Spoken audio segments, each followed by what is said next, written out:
চলো বন্ধুরা, অল্প একটু সাজুগুজু করে বেরিয়ে পড়লাম। যাব আজকে একটুখানি নিজের বাবার বাড়ির এলাকায়। বাবার বাড়ি এলাকাতে অনেক বছর বাদে পা দেব, একটা নিমন্ত্রণ রক্ষা করার জন্য যাচ্ছি। চলো, অনেক পুরনো স্মৃতি এখানে জড়িয়ে আছে, দেখা যাক। তার জন্য মনে খুব আনন্দ। আর এক বান্ধবী আসবে, এখানে সব স্কুল ফ্রেন্ড, এখানে সবাই। আসলে বাপের বাড়ি এলাকায় ওদিকে তো এখন একটু থাকে না, ওই জন্য যাওয়াও হয় না। ওখানে ছোটোবেলা কাটানো, বড় হওয়া, স্কুলে যাওয়া, বন্ধুদের সাথে আনন্দ করা, মজা করা, ইয়ার্কি করা।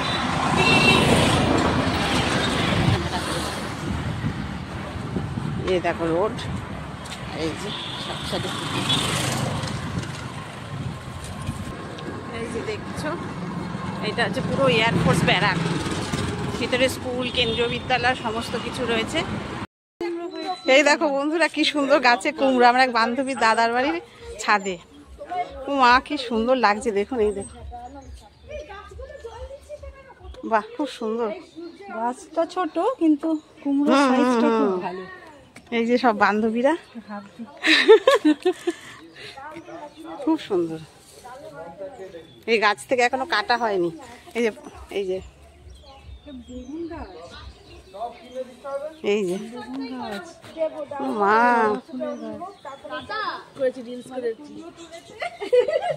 কি সুন্দর গোলাপ। এই যে এই দাদা সব নিজে হাতে পরিষ্কার করে। এই যে আমার বান্ধবী দাদা আর কি। এটা লঙ্কাও হয়েছে গাছে। এগুলো সারাদিন করতে করতে বাচ্চাদের মতন মানুষ করতে লাগে এদের। কই এই দেখুন, বাহ, বেগুন কি সুন্দর লাগছে বেগুনটা। দেখ কি সুন্দর। এটা কি ফুল গাছ গো দাদা? এটা কি ফুল গাছ? এই যে এটা, ও মা, গোলাপ রে। আমি তাই ভাবছি গোলাপের মতন দেখতে। একটা ডালে কতগুলো গোলাপ হয়েছে। এই যে এইটা হাজারি গোলাপ তো, ওগুলো বড় গোলাপ। দেখ কি সুন্দর লাগছে যখন হয় ওই যে ফুল গাছ। এই যে দেখুন অবস্থা, দেখুন। চলো বন্ধুরা, বাড়ি ফিরছি এবার। টাটা সবাইকে।